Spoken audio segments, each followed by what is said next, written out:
Well, the ArtWay project came as a result of an idea that germinated from myself. I had many walks over to university ministry, and every time I walked over to the building, I realized that there wasn't anything distinctive about the building, which is important for a Catholic and Marianist university to have some identifiable symbols as to where university ministry was. There were lots of people involved in this process, certainly starting with the idea from myself, but working with members from university ministry, then contacting the art department and the professors.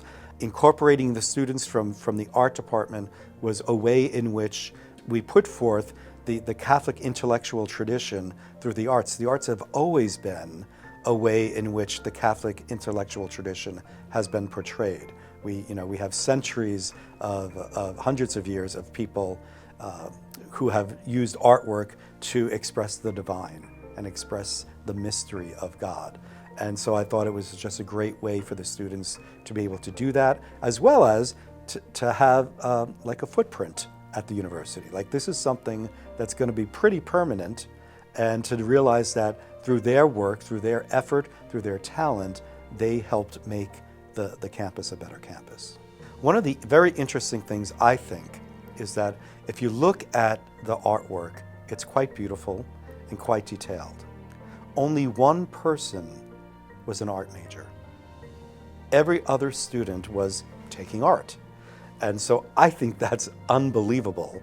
Here's a great way in which we're drawing forth and calling forth gifts in people that they may not even know that they have. That's very Catholic to do that. The ArtWay means something very important. It certainly continues to emphasize our Catholic and Marianist identity. When people would look at this, it would allow people to realize, first of all, that there's something bigger than me here, and that I'm not alone. And it's just a great reminder about who we are and why we're here.